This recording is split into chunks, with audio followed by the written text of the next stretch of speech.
নমস্কার বন্ধুরা, রসে বসে বাঙালি উইথ ফুড ব্লগে আপনাদের জানাই স্বাগতম।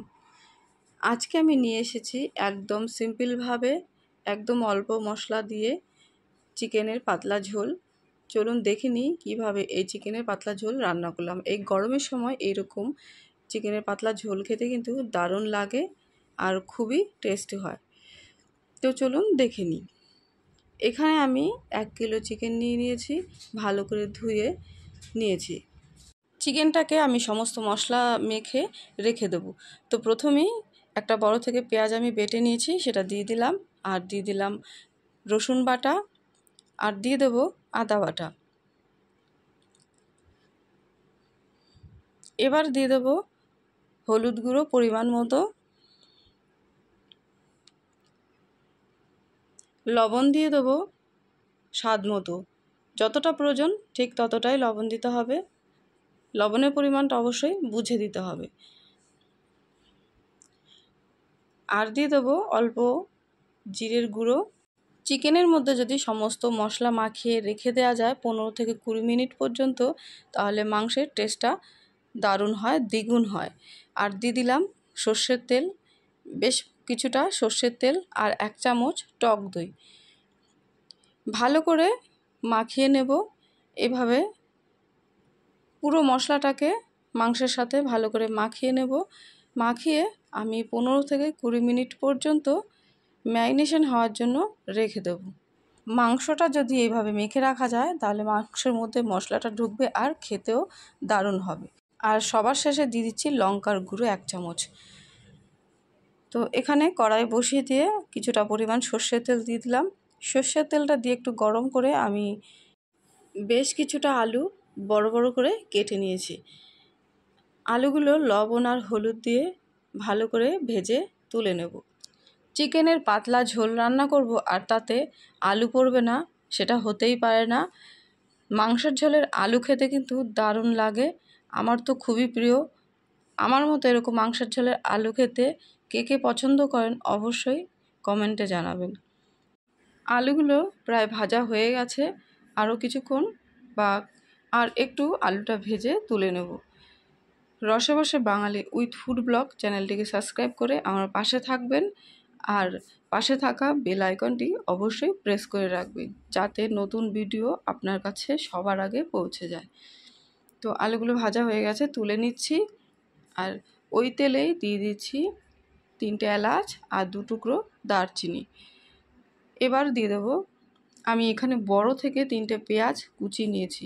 আর পেঁয়াজটাকে কুচিয়ে আমি লবণ দিয়ে মেখে রেখেছিলাম যাতে পেঁয়াজটা নরম হয়ে যায়। পেঁয়াজে যদি একটু লবণ মেখে রাখা যায় আগে থেকে, তাহলে পেঁয়াজটা ভাজতেও সুবিধা হয়। খুব অল্প সময়ের মধ্যেই পেঁয়াজটা তাড়াতাড়ি ভাজা হয়ে যায়। তো পেঁয়াজটাকে নেড়ে চেড়ে দিলাম।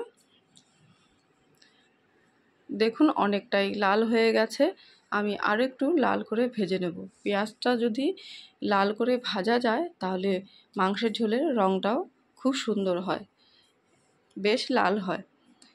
তো এবার পেঁয়াজটা ভাজা হয়ে গেছে, দিয়ে দিচ্ছি মাংসটা দিয়ে দেওয়ার পর অনবরত নাড়াচাড়া করে যাব যাতে নিচে দিয়ে না লেগে যায়। এইভাবেই বেশ কিছুক্ষণ নাড়াচাড়া করে মাংসটাকে কষিয়ে নেব। এই গরমের সময় এরকম চিকেনের পাতলা ঝোল খেতে কিন্তু দারুণ লাগে। গরম গরম ভাত আর এরকম চিকেনের পাতলা ঝোল খেতে কিন্তু জাস্ট অসাধারণ লাগে। তো এইভাবে অবশ্যই একবার রান্না করে খেয়ে দেখবেন, কথা দিচ্ছি খুবই ভালো হবে খেতে। তো চিকেনটাকে দেখুন অনেকটাই কষানো হয়ে গেছে, এইভাবে আরও কিছুক্ষণ কষিয়ে নেব। আর চিকেনের গা দিয়ে কত সুন্দর তেল ছেড়েছে, কষানোটা প্রায় হয়েই এসছে। এবার আলুটা দিয়ে দেবো, ভেজে রাখা আলুগুলো দিয়ে দেবো, দিয়ে আবারও অনবরত নাড়াচাড়া করে যাব যাতে নিচে দিয়ে না লেগে যায়। মাংস কষানোর সময় অবশ্যই আঁচটাকে মিডিয়ামে রাখবেন। আঁচটা যদি বাড়ানো থাকে মাংসটা বারে বারে পুড়ে যেতে পারে। তো কষানোর পর দেখুন এখানে আমি বেশ কিছুটা গরম জল দিয়ে দিলাম। যেহেতু আমি মাংসটা পাতলা ঝোল করব তাই জলের পরিমাণটা বেশ অনেকটাই দিলাম। আর আলুটা সেদ্ধ হতেও সময় লাগবে, তাই ঝোলের পরিমাণটা বেশি দিলাম। এবার ফুটতে থাকুক। কিছুক্ষণ ফুটে আসার পর আমি দেখে নেব। আমি আবারও একটু নেড়ে দেব আর লবণটা চেক করে দেখব। তো এখানে একটু লবণের প্রয়োজন, আমি সামান্য লবণ দিয়ে দেব। আর সবার শেষে দিয়ে দেব চিকেন কারি মশলা।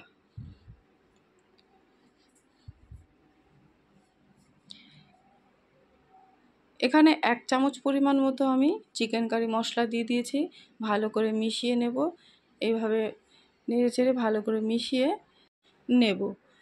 ব্যাস একদম রেডি। এভাবে আর 4 থেকে 5 মিনিট মতো আমি ফুটিয়ে নেব। ব্যাস একদম রেডি চিকেনের পাতলা ঝোল। তো অবশ্যই এভাবে একবার ট্রাই করে খেয়ে দেখবেন আর চ্যানেলটাকে সাবস্ক্রাইব করে পাশে থাকবেন।